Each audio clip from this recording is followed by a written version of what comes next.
All right, we live. Alafia Mandala, Baby Fahoudie, it's your favorite warrior, Blak Panther, back in the techno organic jungle. For all the Blak Panther fans, y'all know why I call it that. We got a special little impromptu show today with the words from yesterday crew. Brother Adetayo, brother Kwaku. What's going on, brothers? How you doing? Pretty good, man. Yeah, man, Happy to be here, man. Definitely. You know, it's definitely an honor, man. You know, Yeah. so we feeling good. Man. It's more of an honor for me, man, because I'm a young brother, into African spirituality, into the culture, into the customs and the traditions. I don't meet a lot of people like me, walking around and that's interested in this kind of stuff. So, coming across you two young brothers, that's very inspirational for myself. And I know it's going to be inspirational for the audience because, it's just something where we don't see it all the time. And when we see it, we have to celebrate it. We have to let people know that it's, more brothers and sisters out there like that. Cause, when you take that, when you make that decision, you can feel alone sometimes, alone by your family, your friends, your classmates, whatever demographic, you feel alone because people aren't talking and thinking like you. So we got to let people know that there's other young people, not just elders, that's out there engaging in these types of things. For those that don't know, Words from Yesterday channel, Instagram page started by these two young brothers, and they take the traditions and put it in a variety of forms for our enlightenment, our education, and sometimes our comedic relief. So these brothers, there's some powerful brothers. Introduce yourself to the audience. Okay, so I guess I'll start for those of you who don't know. And it's funny, as I'm sure you know, depending on when people met you in life, they know you by different names. Mm-hmm. So a lot of people know me as Adetayo, or some people know me as Efun Bukola. From the DC area, Howard alum, Ifa practitioner, Olosha, student of the culture, student of the tradition. And I think you gave a pretty good introduction in terms of what's at the core of who I am and what I'm interested in. I take the culture very seriously. And another important point that you touched on is like trying to take that and make that palatable to a degree, for the masses of people who are turning away from some of these traditional, like the status quo of thought, whether it's Christianity or whatever, so kind of bridging that gap and exposing people to that depth. So that's something that's very important to me. Definitely. So I'm Kwekubek Queen or Cesar Salam, either one. I am, I am a priest. For a second I forgot. I am a priest. I'm initiated into the Afrikan culture tradition. My title would be Okomfo, right? And that's a person who does Akom, right? That's a person who allows the Muslim, right? The almost like the Orisha to sit on you. And so you do work for them. As my brother said, I'm a lover of all things African. Like anything African, I love it. I'm here to promote it, constantly just here to do work in the best interest of African people, and so studying traditional African culture, traditional African thought, just traditional African anything is very beneficial to the future of African people, and so I just seek to study, and just to relearn, reconstitute the wholeness of who we are as African people, basically.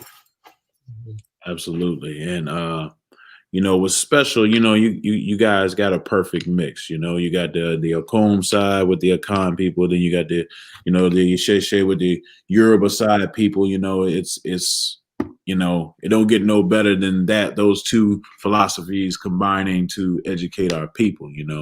So that's be something that's real special. Shout out to brother Sean, brother Ini Hared in the building, sister Anushua. Thank you for joining us. So you guys already covered what you practice, but why? Why did you decide to go into these different perspective traditions? That's a Why? I don't know why. Well, one thing I think I have to start by saying is that this is a generational effort. Yeah. So I think just for Black people in America in general, it's a generational effort. But within our family, that has its own taste. So, you had Nana Dini Zulu, who bought the Akan shrines over to America, with the help of other Okomfo. You had other significant figures like Baba Adefumi the first, and other people who did that pioneering work. Even if you go back to people like Zora Neale Hurston, who are studying the culture from an anthropological perspective. So I think we represent a generational effort in terms of that, like a stepping stone. I think for our family, so on our Haitian side, so on one side, my father's from Haiti, my mother's from here. On the Haitian side, we have voodoo in our lineage, but it's here and there. And, as you know, with most Caribbeans, it's Catholicism on the surface, and they don't necessarily talk about the African spiritual practice. So it's in the family, but then my father had to make the decision to leave the church and find their Akan shrines. My mother did the same thing. My grandmother, or our grandmother, grew up in the South, and then she kind of came into consciousness through the Nation of Islam. She was she met our grandfather. Yeah. And he was already political. Like he knew it was up. And he kind of he's basically spit game my grandmother. And then through that she became politicized. And then they moved up to New York and they started working with the Nation of Islam. They were working with and so funny thing to add to the story is that my grandmother was selling beauty products door to door, and like the straightening products and everything. And when she came to my grandfather's door in North Carolina, he was like, "Yo, sis, why are you selling these lies and everything?" And wrong door. He gave her a book, and so she left North Carolina Central. Yep. So fast forward, my parents, kind of brought us up in a general African spiritual perspective. But then we moved to DC. My father, maybe was it 10 or so years ago? More than that now. Maybe 15 years ago, he went through his initiation to be an Akan priest. And so I think we just represent a continuation of that. And we've had our own kind of journey in that. Yeah. For me, like ever since I was young, when I first started seeing Akom, I was like, this is what I'm gonna do. I knew it. Like it wasn't even questions about it. Everyone around me knew it. And so for me, going into Akan stuff was kind of clear already. But everyone around us also does Yoruba stuff. So around us in DC, we have people who do Yoruba stuff, people who do Haitian voodoo, people who do Akan stuff, people who do a whole bunch of different systems, but our destinies, chose our paths basically. I think that's like a good backdrop or theme to everything that we do. Like the baton has been passed to us, and we're just trying to take it a step further, before we pass it on. And I know that's what you're trying to do too, and that's what you said earlier. I like on the shoulders of our ancestors, man. That's what it's about. But I noticed y'all kept saying our, so y'all are related in some way. Yes. Yep, we're brothers. This is my older brother. Yes. Really? Yep. Same parents, everything. Mm-hmm. I didn't know that. You didn't know that? In some way, but I didn't really know quite how, because I saw the pictures and I was like, okay, so they known each other a very long time, but I didn't know if you know how Black folks do. That's like my cousin, we don't really be related, Nah, so, we blood brothers. We blood. Yeah. Awesome. That's special right there, man. That's special. So why did you guys decide to start Words from Yesterday? I mean, so in the community, in the organization we're a part of in DC, there's a rite of passage program. So around 13, 14, up to like 16, once you hit that age, you go through rite of passage. There's a male component, there's a female component.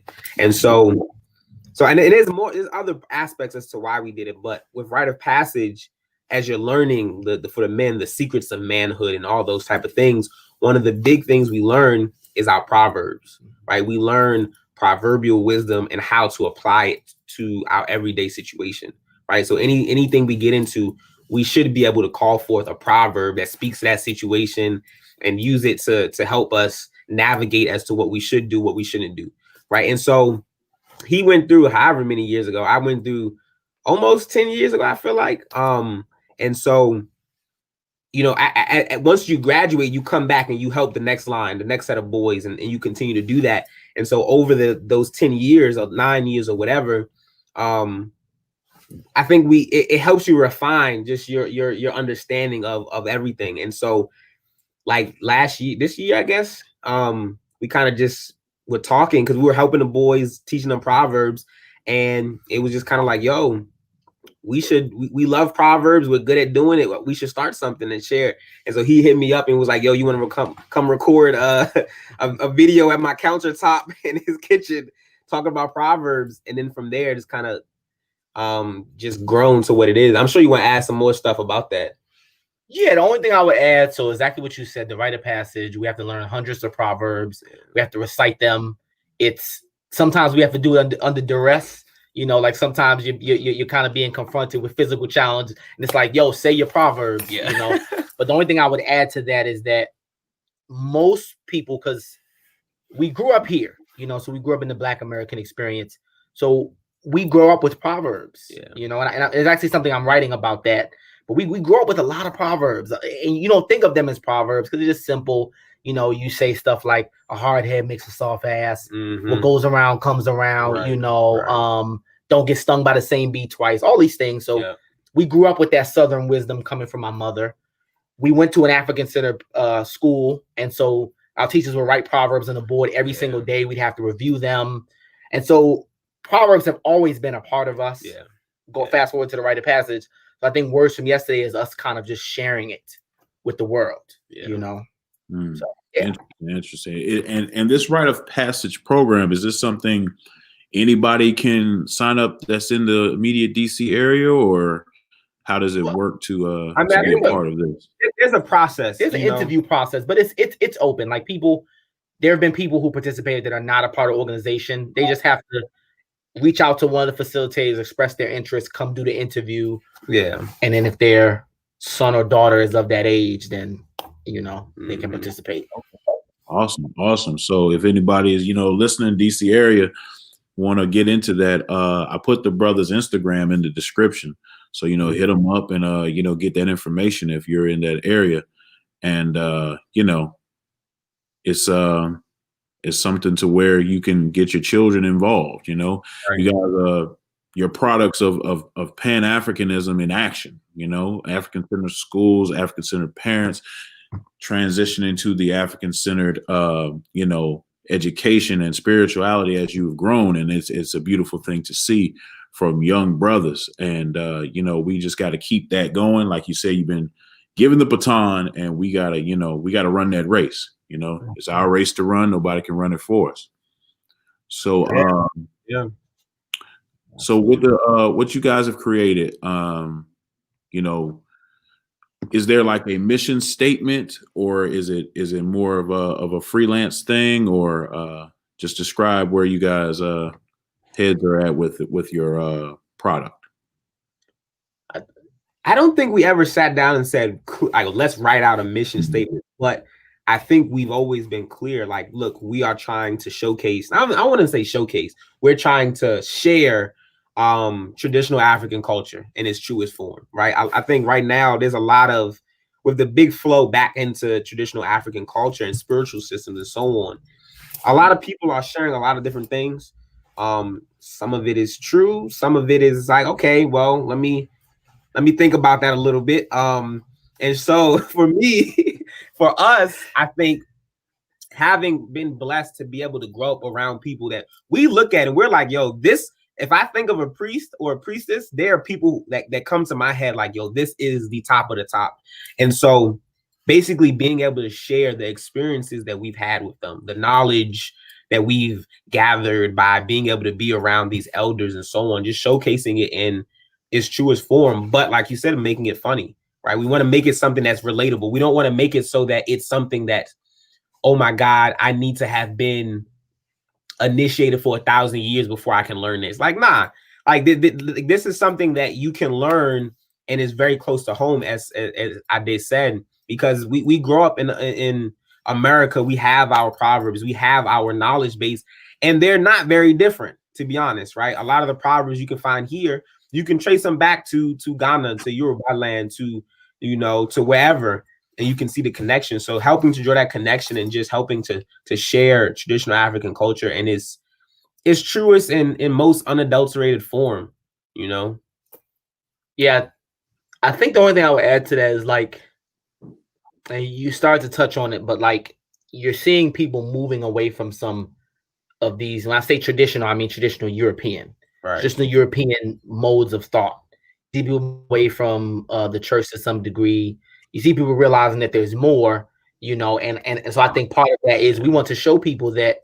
So it started with Proverbs. Proverbs are actually useful in your everyday life. Right. You don't have to live in a traditional village for these proverbs to matter. You know, and so I read Proverbs every morning. He studies Proverbs all the time, and they help me with my everyday life. So wanting to show people that this wisdom can help you navigate the world. Wanting to show people, like you said, the depths of the spiritual traditions and how that can be used in terms of our situation here and navigating and dealing with the challenges that we deal with.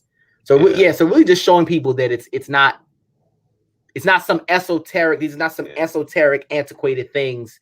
You know, that these are very useful things that matter, and this is actually our salvation. Like this is our future. You know, and if we continue to only cling to these unsustainable Western ideas, right, then we're gonna go down with them. You know, so I think that's an important part. Yeah, I mean, I think just the real thing of it being applicable to what we are facing now. Like we as African people, we've existed for so damn long. Like in the amount of things that we've gone through, like one of the foundational tenets of African worldview is understanding that things move in a cycle, right? And so when we understand that things move in a cycle, we understand that something that happened yesterday can apply to something that's happening today or something that will happen tomorrow. And so when we look at all the proverbs, we got to understand that, this stuff is applicable. You know, I think a lot of times in the West, you have stuff like, you know, Shakespeare, and people quote that like, oh man, Shakespeare, that brother was deep. You know, he was talking all this stuff. And I'm like, for me, when I hear it, I'm just like, I mean, that's cool. But when someone brings a proverb, like our elders used to say this, and they drop some proverb about whatever, I'm just like, damn. Yeah. Like it hits me. And I'm just like, yo, this is crazy. You know, and so for me, it's like, look, we don't have to necessarily look to Shakespeare or Plato's or Socrates or whoever the fuck. We got our own pool of knowledge that is deep, is ancient, and is still applicable to today. Yeah, Socrates not hitting like Abatala. I'll tell you that like bro. He ain't hitting like. I mean, y'all right, man, but you know, them old dudes, I mean, that hit a little harder for me, you know. Right. Facts, man. That's it. And you guys, you hit it earlier. You do African American proverbs, you do Akan proverbs, you do Yoruba proverbs. Describe, like, is there like a familiarity when you start studying all these different proverbs? Like, how close do you see like the connections when you start looking into these different cultures' proverbs? So go ahead. I would say that because I'm actually working on like a short book about proverbs and hip hop, R&B, and other African American like musical forms. So one thing I'm careful not to do is draw linkages where there aren't any linkages. Mm-hmm. And so the linkages are not always that this particular proverb has come directly from a Yoruba proverb. You'll find that more in the Caribbean. You'll find some Haitian Creole Haitian proverbs that are verbatim proverbs from Nigeria. You'll find that in Jamaica. You'll find verbatim tree proverbs. But the proverbs here, I think that sometimes they may come from European sources. They may come from the Bible. But where I think the linkage is that it's the same core cultural tenets. Yeah. And this is just a vehicle of expression. So like if it's like family is core, if that's an idea that's been passed over through the Middle Passage to us now, we may be using proverbs in the Bible to express that, and we may pass those on to our children, or like other tenets like spirit, you know, like because you start to see that the way that we even quote the Bible, the way that we quote certain stuff is not the same way that white people do it. It's really not, you know. So I think that there are some direct linkages, but I think more than that, it's the core cultural tenets being expressed using this language, using this set of I think that's on point. I think honestly that's more important than being able to say, oh, this proverb comes directly from here. I mean, okay, yeah, it's cool, but being able to see that the worldview, the way we look, the way we engage at the world has, you know, to a certain degree been able to be maintained. Like that's the primary thing, you know. But I mean, like, yeah, you go there, you'll find proverbs. You'd be like, this is literally the exact same proverb. Yeah, like it's like there's a Haitian proverb that says like something like the best time to catch a black goat is before sundown or something, or like don't try to catch a black goat when it gets dark. And I was like, oh, that's an interesting proverb. And then I'm reading all of these Nigerian proverbs from different ethnic groups. I'm like, wait a minute, that's a proverb in Igbo. Right. That's a proverb here. Right. You know, or another one, the one that you always like, which is like when a chicken drinks water, it first lifts its head up to God to show thanks. And then like I'm reading all of this, I'm doing all this research about proverbs from Trinidad, from Haiti, Jamaica, and I'm seeing the same proverb. And I'm like, okay, like that's a very direct linkage. I mean, there's so many other proverbs which have like directly survived. But yeah, very, very interesting stuff. I imagine it's a very intricate study. Definitely forth between all these cultures. That's amazing. So I wanted to ask you guys this since I first saw the video. Whose idea was it to have a proverb battle like you guys have? So in our con culture, that is something that happens. Like just how we have like the great debate and people debate topics and stuff like that. We have, you know, our proverb battles. Like you can literally, if you Google it on YouTube, you'll see people who are doing proverb battles. It's straight entry and it happens a lot faster because they just be spinning back and forth. But you know, that game, that competition is something that's very ancient, and it's a way to test your knowledge, to test your ability to recall wisdom and apply it, right? Because generally, when one person says a proverb, your proverb is supposed to complement that proverb, speak to a same idea about it, or contradict it to say, well, yes, this happens, but this proverb says X, Y, and Z, you know? And so when you're going back and forth, especially when you're going quick, you have to be able to say, oh, wait, he's talking about this. Okay, well, I need to say a proverb about this, or I need to say a proverb about this. So it's a game that it really tests your abilities, man. You know, y'all thought freestyling was difficult.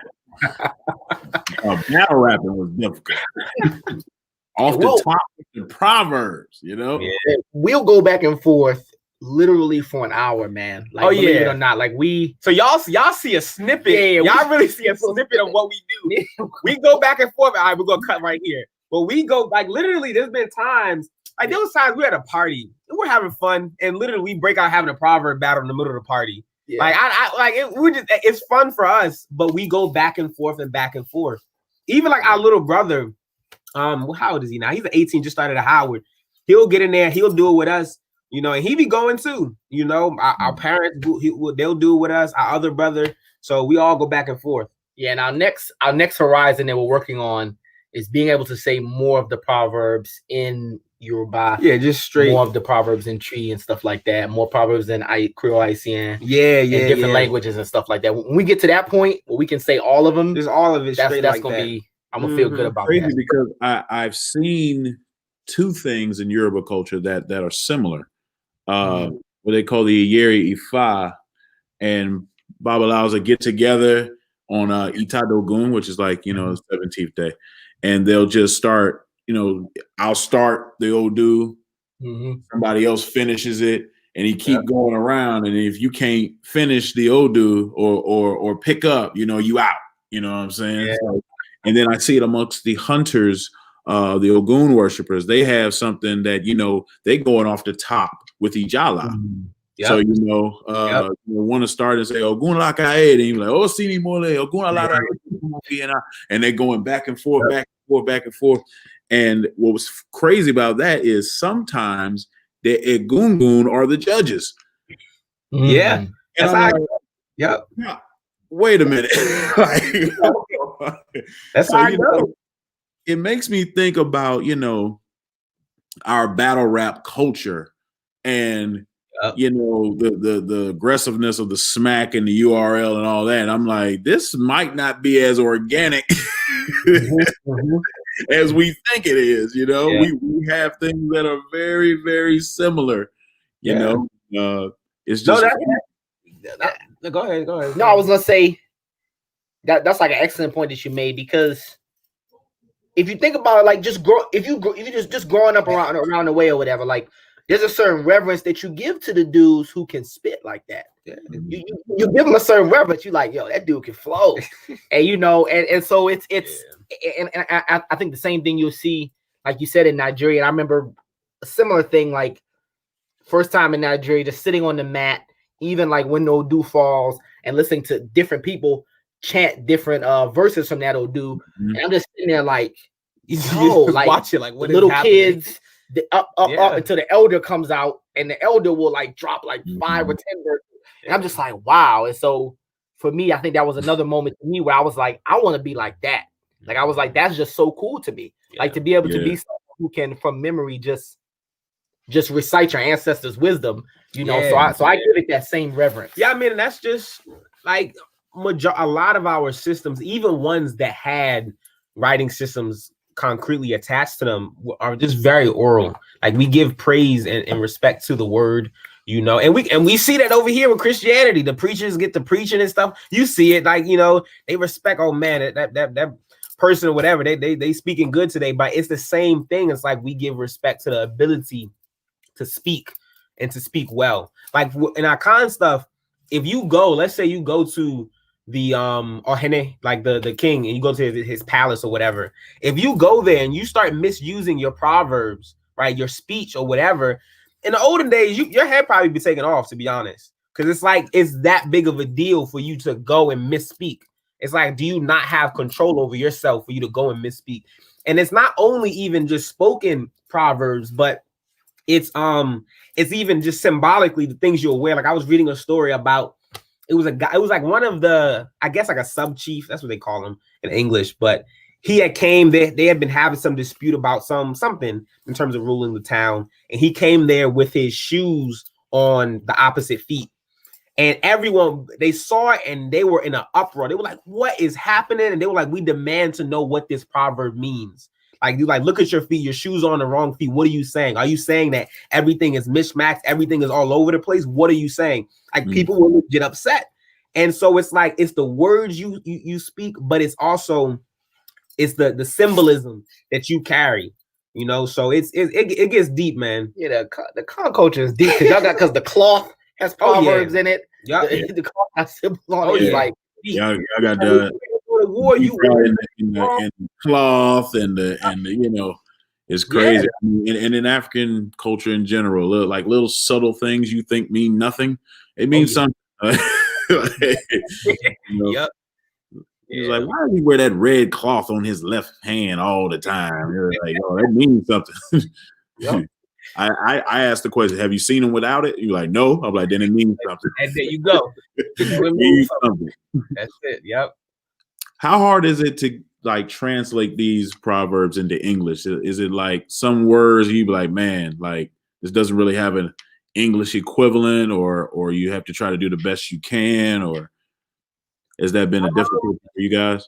So I'll say this. So we have a number of even just proverb books, right? And so as I'm getting higher and higher in my ability to speak Chi, that's not the language that I con people, I've noticed that, like, okay, this translation actually is not the best, right? This is not the best way to convey whatever this means. And sometimes you'll see the almost like the politics come into the translations, because sometimes you'll see something to be like, I don't know, it'll be like the word would be like edru, which means medicine, but they'll translate it as a fetish thing or sticks or something, because they don't understand the cultural relevance, or they have complete disregard for the cultural relevance, right? And so, especially when it comes to shrine stuff, they'll be very haphazard with the translation sometimes, right? Sometimes you'll find people who are very good with it, but sometimes you'll find people who just like, oh, it's a fetish.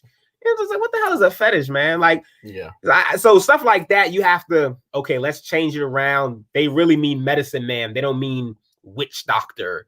They mean like stuff like that. But that inflammatory speech makes it up in there, you know. He's a witch doctor. Exactly. I mean, on the Yoruba side, like, because I'm obviously still learning, you know, but proverbs are something that's helping me understand the language even more as I translate proverbs. But it's funny, the medicine example you gave, because you see the word ogun in a lot of proverbs, and it'll be translated as juju, medicine. It'll be translated stuff like that. And when I want to give the translation to people, I'm like, this thing is actually saying something deeper, you know, because for me being a traditionalist, it kind of seems like you're talking about traditional medicine, like you're talking about something that's much deeper, but there's not exactly the same way to translate into English, you know, or even just some conceptions around character. That's something that I'm kind of idea I'm playing with in my mind. Like, character is an English word, and even some of the designations for character that you'll see in Yoruba language. Like, I'm sitting there thinking, like, okay, is that translation the best? Does it exactly hold the same weight, you know, as what it's saying, you know, to someone who's entrenched in the culture, you know? So I think it's also something that I'm coming to understand. The more I understand the language, and the more I'm able to think like a Yoruba person, you know. So it's like there are everyday moments when I'm in Yoruba class, and I'm like, okay, this is what that means. Okay, I have a better understanding of this. So yeah. And when you say medicine from a European context and medicine in an African context, we're talking about two different things. You know, from a European context or more, you know, in America, we're talking about doctor's office, aspirin, you know, penicillin. We're talking about something, you know, purely things that can heal or you know, if too much it can hurt, whatever. But when you say medicine in the African context, and if you ask like a traditional African, you know, priest, like, hey, I want to learn about medicine, they'll be like, what kind of medicine? From who? Like, medicine can take you, man. Medicine, you be all day trying to figure out what type of medicine are we talking about, you know? Right. Medicine does so many different things to, you know, the African, not just, you know, for the body, but for the spirit, for everything else. So it's not just, you know, point blank, straight line, you know, it could be, you know, anything, you know. Yeah, or another one I would add to that is like heaven. Like you know, you translate man, heaven. The more you learn about that word, you like, this is not what they saying, because this heaven and this heaven, these are two different places. Got to be two different places. First of all, they're in different locations. Right. I mean, I think that's just part of it, is that when we go back to a lot of these traditions, one of the things that's very necessary is that we spend the time learning the language, learning just before we even jump into the shrines. Okay, how do these people see and engage with the world? Once we do that, then we realize that Orun and heaven, that does not even make sense together, right? You begin to see that, and you even begin to see why calling Olodumare God actually does not make sense, because they're two very different understandings of how God and Olodumare work and engage with people, with humans in the world around it. So when we spend that time, when we spend that time studying the language and just how do the people look and see the world, then we begin to understand, okay, wait, I need to find another way to engage with this. The only thing I was gonna add to you is that some native Yoruba speakers may disagree. They may try to tell you that Olorun is God. They may try to tell you Orun is heaven, because they're coming from the Christian. Yeah, they're coming from their version of the Christian understanding, and they want to synonymize. I don't know if that's even a word. They want to make those two. Yeah, I know. They want to synchronize it. They want to sync Yeah, them up. yeah. Mm-hmm. That's It's unfortunate because they're trying to make you understand, and they figure, that these terms. So I'm gonna put it in something you can understand. If I came up the hard way, man. I kind of came up backwards, jumped into it full throttle, Risha, goon, get this, and then I was like, I don't know what any of these words mean. So I had to go back, and if I could do it over again, and this is always my my advice to someone that wants to get into, whether it's a Okom, whether it's voodoo, whether it's a sheshe, whatever it is, study the language first. Take you a couple of years and just get that language, because that's the DNA of the culture, and get to where you're, you don't have to be the most fluent ever, but get to where you're competent and where simple terms mean, because it'll help you out in the long run, especially when doing the type of research that you brothers do and myself as well. It'll help you out. So that's always my advice to people. Definitely. In the long run, man, you're gonna be like, man, I'm glad I did that. Yeah. I'm so glad I did. I couldn't agree more. So being that you brothers deal with the Akan and the Yoruba, does it get confusing sometimes when you're doing your rituals? Do you it's like if you're going to an Akan shrine, do you slip up sometimes and be like, and get in a Yoruba mode and be like, oh man, this is right? Yeah, it's interesting because my wife is an Akan priestess. Me being a Orisha priestess. I mean priest. It's there's some interesting things that happen. Even doing shrine work with my father, who is an Akan priest, sometimes the messages will overlap. Sometimes I may be throwing OB, and I'll get something, or I may have just come from Ifa and I'll get something, and then my father will tell me the exact same thing that he got from his shrines, and so it'll be really interesting. Or even I remember when I bought one of my elders from Nigeria, he spent some time with me, and he actually came to an Akan festival that we had here. And there's a deity in Akan, Osujibi, right? A river deity. And when my elder from Nigeria listened to the music for it, he was looking at dances. He was like, I had to slow down, because he was like, I was starting to catch the spirits, because my family is heavy from the Olokun tradition, out of the Beni Olokun tradition. And he was like, the feel of that energy reminded me of that. So he was like, I started to feel that spirit come to me. So I was like, that's really interesting to have, two water deities, or even just for him to feel that the rhythms and the energy that was coming was the same. So it's an interesting kind of thing of seeing how these things can kind of interact. And the last point that I'll add is that we got to escape from, and this is a hard thing to do, Europeans have categorized and divided up ethnic groups in Africa. And even some of the groups that we consider these are Yoruba people, it's a recent designation, when you have individual groups of people who have their own identity, or even this is a Ghanaian tradition, this is a Nigerian tradition. When we were in Nigeria, we met a group of people, I can't remember, they were in Badagry, but they had during the time where people were being sold into slavery, they had traveled all the way over towards Ghana, and then they came back, and they were because when we went there, we saw what looked like an Ashanti stool. Yeah. And then we were like, the dialect of Yoruba that y'all speaking sounds different. It's very, and then they would kind of give us the history and explaining it. So I'm saying all that to say that we can't get caught up in the country borders. We can't always get caught up in the European designation. So while those two traditions may be a little bit far apart, it's not just like this is Nigeria, this is where it stops. This is Benin, this is where it stops. This is Togo, etc. Yeah, man. I think I mean the systems, they have their uniqueness, but at the core of it, a lot of it is very similar.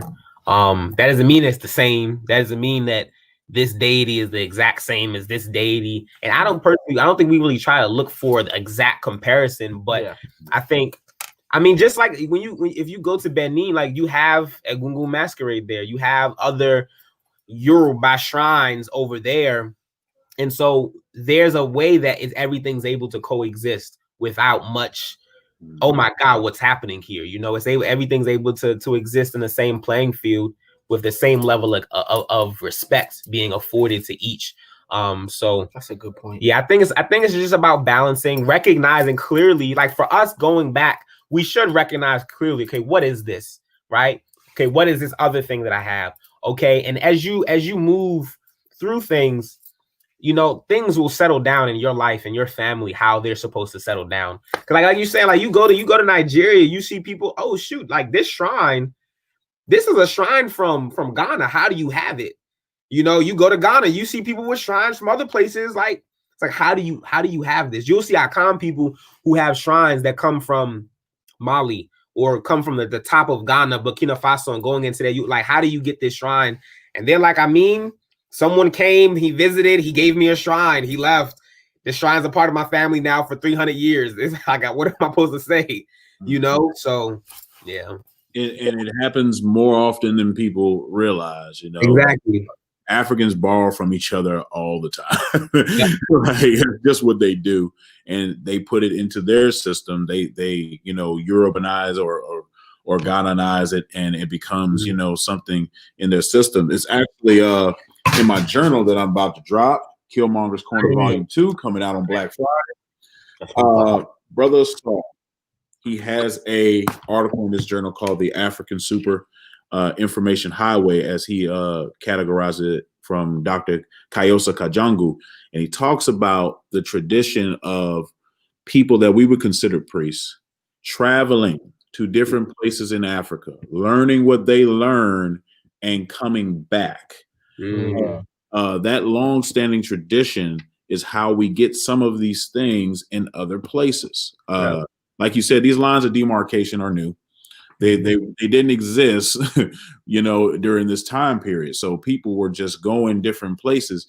Hey, I heard this guy in Benin, he does this thing with medicine. I'm gonna go him and find out what it is, you know. And the traveling, even Credo Mutwa talks about the same thing, how when he became a Sangoma, how he went to Central Africa and Uganda, Congo area, and he learned there, and then he went somewhere else, and he went somewhere, then he came back to his homeland. So, you know, this is a long-standing tradition of people that are proficient in their system going somewhere else and getting more knowledge in perspective systems. And in Africa, the more of that you have and the more of that you know, the more powerful that they view you.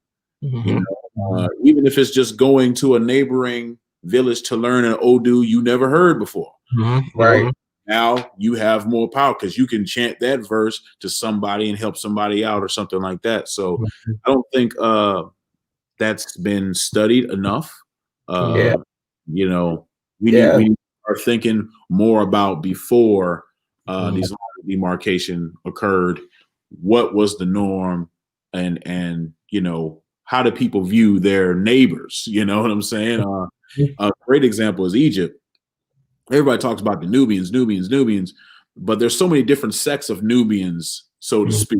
You know, so many different sects of Tassetians or whatever you want to call these people, these Ta-Nehisis, that, you know, if you lump them all together, you'll miss a lot of their culture. You know, their interactions with what we call the Egyptians. You know, you'll miss a lot of things that overlapped. You know, you go down there and you see something from Egypt, you be like, wait, what? Yep. Yeah. This looks really old. And they're like, yeah, this has been here for a long time. Yeah. Wait a minute, how old is this? Yeah. I saw a picture of a Ma'at statue when I was in Aswan, and I was like, wait a minute. This isn't Egypt. Yeah. But that's Egyptian. So there's an exchange, there's a cultural exchange going on. And it happened in West Africa, Central Africa, South Africa, North Africa, East Africa. It didn't matter. That's just what Africans do. So, you know, you guys getting into that, that's beautiful, man. We appreciate y'all. Hope everybody that has IG goes to Words from Yesterday, Follow these brothers on IG. Follow them on YouTube. You know, and they bring the funny too. Don't get it confused, because the one y'all did with the instruments of African spirituality, when it was like, "Hey man, I'm about to go buy a cigar for my father." He's like, "Did your father die like 3 years ago?" Well, we gotta do another one like that, man. We gotta do another one. I'm about to drop one as soon as we get off here. So if y'all check me out, you know, I'm about to drop another comedy sketch right after we get off. Yep. Man, yeah. The other one he was talking about, when you keep asking the shrines the same question, and they keep saying no.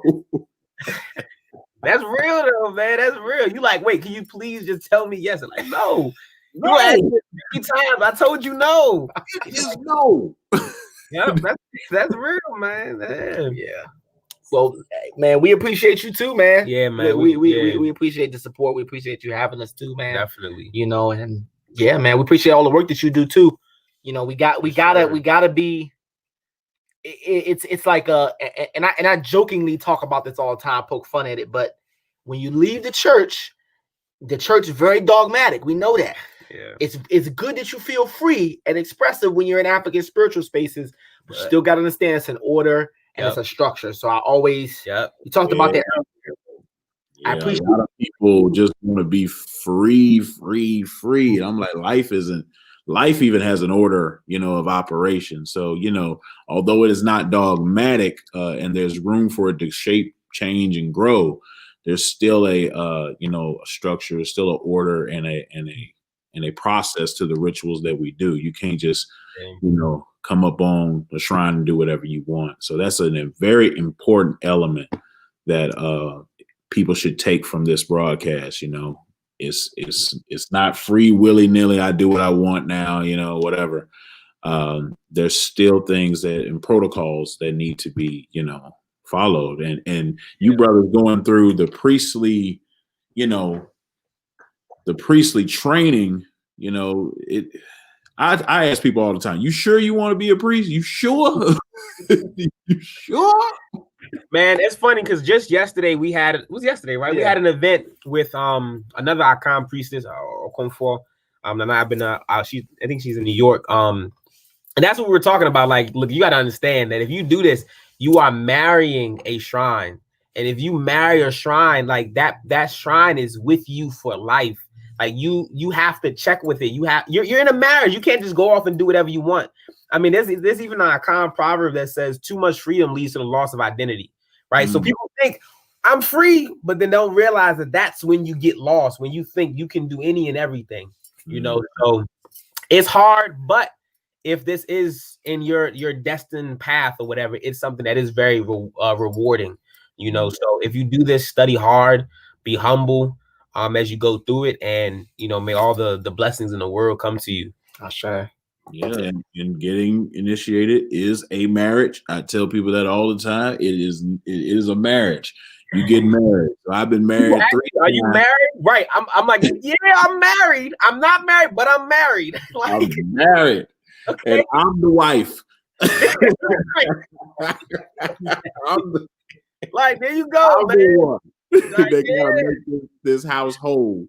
You know, and people don't understand when I say this, but you know, in Yoruba culture, you actually get the title of wife when you get initiated. You get a yawo, and that's because it's up to you to make this relationship, this house a home. It's up to you to do this, and that's a cultural thing stemming from their culture. So if you want to get initiated, Ogun, Ifa, Egungun, just understand what you're getting yourself into. It's gonna be a lot of studying, a lot of everything. I mean, this thing can take on it become a job, you know. So you know, you brothers know, and I think we have the wrong mentality in America because we want to receive everything. We want to connect. We want to, you know, we want to receive everything.